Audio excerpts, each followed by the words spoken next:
구체적인 지방선거 대진표가 나오면서 후보자들의 표심 공략이 시작됐습니다. 민주당은 모든 후보군을 아우르는 원팀으로, 진보 세력은 일당 독점에 대응하는 전략으로 승부를 걸고 있습니다.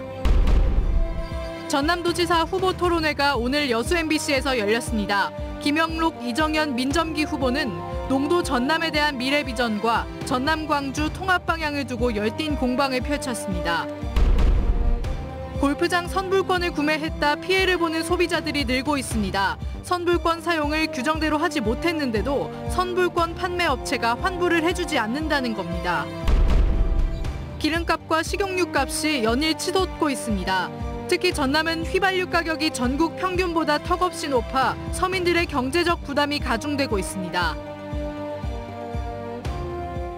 안녕하십니까. 화요일 밤 여수 MBC 뉴스데스크입니다. 6일 지방선거 대진표가 나오고 선거판이 짜이면서 후보들은 이제 본격적인 표심 공략에 들어갔습니다. 민주당은 시장과 도의원, 시의원 후보군들을 원팀으로 결성해 조직력을 극대화하는 카드를 꺼내들었습니다.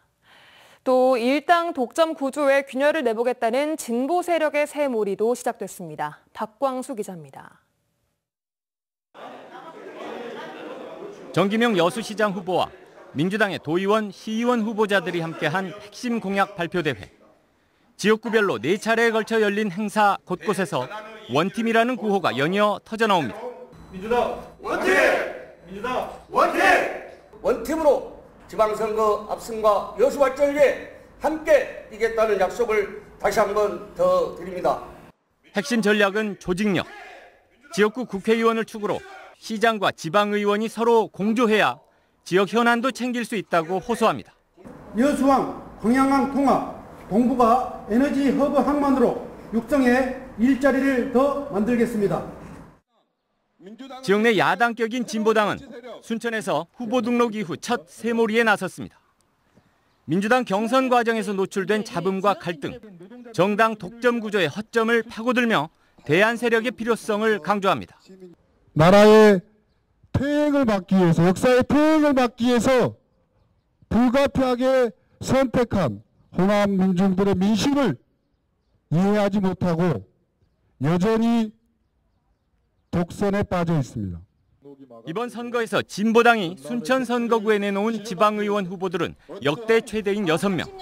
특히 노동과 농민운동 현장에 관록 있는 활동가들이 정치 현장에 등판해 시선을 끕니다.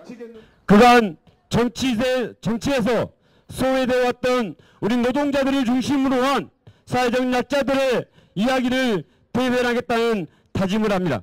이 6명이 순천시에 들어가면 정말 순천시는 너무 많이 바뀔 수 있다고 생각합니다. 조직력의 민주당에 지역 진보 세력이 내놓은 대응 카드도 역시 조직력. 노동자 농민 조직의 연대를 바탕으로 차기 지방정부에서는 뚜렷한 존재감을 확보하겠다는 의지가 뜨겁습니다. MBC 뉴스 박광수입니다. 소수정당 지역 후보들이 민주당에 대한 견제 필요성을 강조하며 시민들의 지지를 호소하고 나섰습니다. 여수시 의원 선거에 출마한 진보당 김종근, 서수형 후보는 오늘 여수시 의회 앞에서 기자회견을 열고 선거 때마다 민주당 공천에 목을 매고 공천에서 탈락하면 무소속으로 출마했다, 당선 후 다시 민주당으로 돌아가는 것을 반복하는 여수시 의원 선거판에는 희망이 없다고 지적했습니다. 이들 후보는 지역 국회의원의 입김에 따라 휘둘리는 시의회가 되어선 안 된다며 민주당을 견제할 수 있는 대안 세력이 될 수 있도록 자신들에게 힘을 실어달라고 호소했습니다.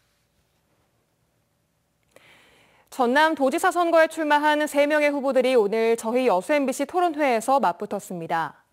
후보들마다 전남 발전을 위한 다양한 구상을 내놓은 가운데 공약 등을 두고 공방과 신경전도 이어졌습니다. 문형철 기자입니다.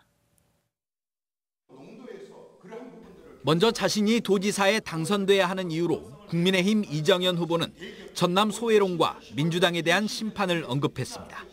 전남을 무시하고 소외하고 하면서도 계속 표를 얻어가고 있습니다. 저 이정현이 확실하게 어떻게 달라진지를 꼭 보여드리고 싶습니다.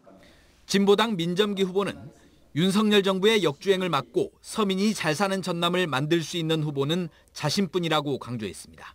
1% 부자와 투기꾼들의 탐욕이 아니라 전체 도민의 땀이 빛나게 하겠습니다. 진보당을 키워주십시오. 민주당 김영록 후보는 중단 없는 도정을 위해서는 연임이 필요하다고 밝혔습니다. 앞으로 4년 정말 더 중요합니다. 전남 대도약 반드시 실현해내겠습니다. 전남 발전을 위한 대표 공약으로 진보당 민점기 후보는 노동국 신설과 농민수당 월 50만 원 지급, 청년들에 대한 주택 지원 등을 제시했고, 민주당 김영록 후보는 국립의과대학을 유치하고 첨단 반도체 산업을 집중 육성하겠다고 밝혔습니다.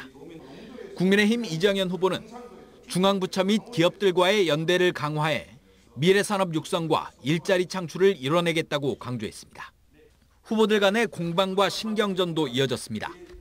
1차 산업이 침체되고 있는 것과 관련해 이정현 후보는 도지사인 김영록 후보에게 지금까지 뭘 했느냐고 따져 물었고, 농기계라든가 농수축산물의 가공업체들이라든가 아니면은 적어도 씨앗 공장 하나라도 제대로 있어야 되는데 그런 거 하나를 그동안에 유치하지 못하고.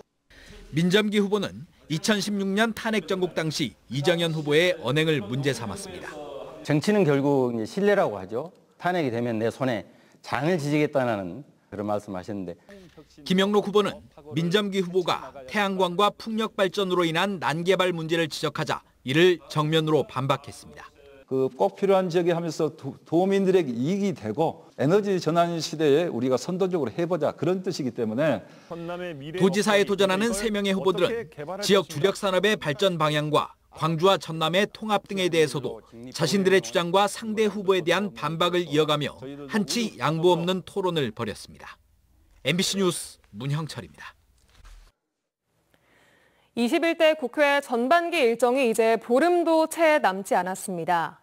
전남 지역 국회의원 10명의 지난 2년을 돌아봤더니 대부분 높은 출석률은 보였지만 입법 활동은 아쉬웠습니다. 양현승 기자입니다. 전남 지역 국회의원 10명의 전반기 2년 동안 의정 활동을 살펴보았습니다. 상임위원회 출석률은 평균 96.83%, 본회의 출석률은 98.4%로 높았습니다. 김원희, 서삼석, 서동용, 이계호, 주철현 의원은 상임위원회 회의 100%, 김승남, 윤재갑, 김회재 의원은 본회의 출석률이 100%였습니다.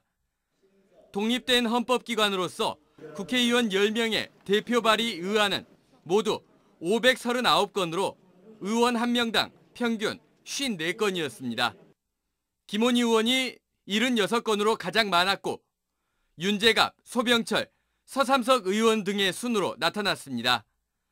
주철현, 이계호, 신정훈, 김회재, 서동영 의원의 의안 발의 건수는 평균 미만이었습니다. 그나마도 실제 본회의에서 가결된 건 6.9%에 불과했습니다. 전반기 국회에 발의된 전체 의안의 11%가 가결된 것을 감안하면 그저 발의 자체에 의미를 둬야 하는 경우가 대부분입니다. 서삼석 의원의 대표 발의 의안 중 10건이 공포돼 본회의 처리 건수가 16%로 가장 높았고 이계우 의원 13%, 소병철, 서동영 의원이 각각 8%를 보였습니다. 주철현 의원은 대표 발의 안건 100%가 소속 상임위원회인 농해수위 소관이었고 서동영 의원, 김승남 의원도 소속 상임위원회 활동과 입법 활동이 맞물려 이루어졌습니다. 반면 4명의 국회의원은 소속 상임위원회 관련 법안이 절반 이하에 그쳐 다른 상임위원회에서 다룰 법안 만들기에 더 많은 노력을 기울인 것으로 나타났습니다. 전반기 국회에서 5명이 농해수위를 향해 국회 17개 상임위원회 가운데 11개를 비워뒀던 전남 지역 국회의원들. 전원이 야당 국회의원이 된 만큼 후반기 국회에서는 다양한 창구를 만들기 위한 전략적 선택이 필요해 보입니다. MBC 뉴스 양혜승입니다. 윤석열 정부의 첫 추경에서 지역 균형 발전 예산이 대폭 삭감됐습니다. 더불어민주당 김회재 의원은 최근 정부가 제출한 추경을 분석한 결과 윤석열 정부는 전국 17개 SOC 사업 4,684억 원을 삭감했습니다. 특히 전남은 여수 화태백야 연륙교와 광주 송정 순천 간 전철화 사업 등 1,209억 원을 삭감해 전체 예산의 59%를 줄였다고 밝혔습니다. 주철현 의원도 이번 추경에서 해양수산 분야 예산을 3천억 원 가까이 삭감했다며 민생 살리기란 명목으로 해양수산의 미래와 항만 안전까지 위협하고 있다고 주장했습니다. 골프장 예약이 힘든 요즘 골프장 선불권을 구매했지만 어느 순간 사용도 안 되고 그렇다고 환불도 해주지 않아 수백만 원을 날렸다는 피해자가 속출하고 있습니다. 그런데도 해당 업체는 아직도 버젓이 골프 선불권을 판매하고 있어 골프 치는 분들 주의하셔야겠습니다. 강서영 기자입니다. 50대 한 남성이 순천의 모 업체에서 골프장 이용 선불권을 구매한 건 지난해 7월. 이 남성은 골프장 이용료를 시중보다 저렴하게 이용할 수 있다는 점에 끌려 업체로부터 700만 원을 주고 선불권을 샀습니다. 고객이 골프장을 예약하면 이 업체가 결제를 해주고 그 금액만큼 선불금을 차감하는 방식이었는데 갑자기 지난 1월부터 남성이 골프장을 예약해도 이 업체는 핑계를 대며 결제를 해주지 않기 시작했습니다. 선불권 사용이 중단되자 남성은 선불권 잔액 350만 원을 환불해달라고 요청했습니다. 그러나 업체는 아직까지 돌려주지 않고 있습니다. 결제를 해가지고 그 금액을 이 회사에 청구를 했는데 입금이 안 되고 계속 미루게 되는 거죠. 차입해 계속 거짓말. 피해자는 해당 남성뿐만이 아니었습니다. 비슷한 시기 1,500만 원의 선불권을 구매했다는 한 60대 여성도 선불권 사용이 중단된 채 선불권 잔액 750만 원을 환불받지 못했습니다. 한 3일 갔다가 2일 갔다가 오후에 준다 했다가 막 이렇게 해요. 나중에 전화도 안 받아보고 바로 끊어보더라고요. 해당 업체가 선불권 사용도 환불도 해주지 않자 피해자들은 경찰에 업체 대표를 사기 혐의로 고소했습니다. 피해를 당했다며 선불권 업체 대표를 상대로 접수된 고소장만 최소 21건에 달하는 것으로 알려졌습니다. 취재진은 이 업체를 찾았습니다. 피해자들이 수십 명씩 속출하고 있는데도 버젓이 수백만 원 상당의 선불권을 판매하고 있습니다. 저희가 이제 500만 원짜리로 판매되고 있고요. 도중에 막 회사가 어려워져가지고 갑자기 못 쓰고 막 이런 경우도 있어요? 지금 신계자분들한테는 그런 경우는 없습니다. 취재진임을 밝히고 왜 선불권 사용과 환불을 해주지 않았냐고 묻자 대표는 회사 재정이 어려웠을 뿐이라며 사기 혐의에 대해선 부인했습니다. 어렵다는 말씀을 드렸어요. 지금은 재정 상태가 어렵기 때문에 이분은 근데 1년 전부터 쓰신 분이기 때문에 이건 사기가 되겠다. 허용이 안 되는데. 코로나로 골프 인구가 늘고 골프장 예약이 힘들어지면서 최근 인기를 끌고 있는 골프장 선불권. 그러나 제대로 된 사용도 환불도 되지 않아 수백만 원의 손해를 본 피해자들이 속출하고 있습니다. MBC 뉴스 강서영입니다. 층간소음을 이유로 이웃에게 흉기를 휘둘러 사상자 4명을 낸 30대 남성이 1심에서 무기징역을 선고받았습니다. 광주지법 순천지원 제1형사부는 살인과 살인 미수 혐의로 재판에 넘겨진 35살 A씨에 대해 무기징역을 선고했습니다.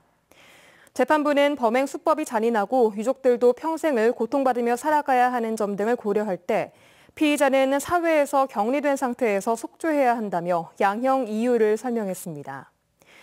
A씨는 지난해 9월 층간소음을 이유로 아파트 위층에 살고 있는 일가족 4명에게 흉기를 휘둘러 40대 부부를 숨지게 하고 피해자의 부모에게도 중상을 입혔습니다. 기름과 식용유 값이 연일 치솟고 있는데요. 소상공인과 화물기사 등 서민들의 생업에도 타격을 주고 있습니다. 특히 전남 지역은 휘발유 가격이 전국 평균보다 높게 형성돼 있는데 여기에 경유값도 휘발유 값을 넘어설 정도로 오르면서 지역민들의 어려움이 더욱 가중되고 있습니다. 양정은 기자가 취재했습니다. 목포의 한 주유소. 경유 1리터당 가격이 1,977원으로 휘발유 값보다 30원이나 비쌉니다. 16일 기준 전남 지역 평균 경유 가격은 1,965원, 휘발유는 1,958원으로 지난 2008년 이후 14년 만에 가격이 역전됐습니다. 심지어 전남은 전국 평균보다 휘발유 값이 비싼데 경유 값까지 연일 최고치를 기록해 화물차 기사들의 시름이 깊어지고 있습니다. 골재나 토사나 실어가지고 운반을 해야 돼요. 일대가 만약에 60만 원이라 치면 기름값이 50얼마 나오는데 하루 일한 거 날려야 되잖아요, 기름으로. 매일 오르는 식용유값도 소비자들의 부담을 가중시키고 있습니다. 호남지방통계청에 따르면 지난해 같은 기간과 비교했을 때 전남의 식용유값은 20% 이상 상승했습니다. 일부 마트에서는 재고가 바닥나 한 사람당 3개까지 식용유 구매량을 제한할 정도. 우크라이나 사태와 인도네시아 팜유 수출 중단 등으로 소비자들의 불안 심리가 커지고 대량 구매를 방지하기 위해서입니다. 부담은 되죠. 부담은 되지만 어쩔 수가 없어. 비싼 것을 우리가 부담이 된다고 해서 다른 데서 어떻게 만들어서 할 수도 없잖아요. 특히 치킨집, 분식집 등 식용유를 많이 사용하는 소상공인들은 코로나19 사태 이후 또다시 고비를 맞고 있습니다. 밀가루 등 원재료 값도 함께 오르는데 기름값까지 연일 비싸지면서 매출에 타격을 입고 있습니다. 전체적으로 소득에서 한 30%가 줄었다고 생각하시면 돼요. 이제 거기에 물가는 상승하고 기름값은 오르고 저희는 많이 힘든 상황이죠. 사회적 거리두기가 해제됐지만 연일 경유값과 식용유값이 고공행진하면서 지역민들의 삶은 여전히 팍팍해지고 있습니다. MBC 뉴스 양정은입니다.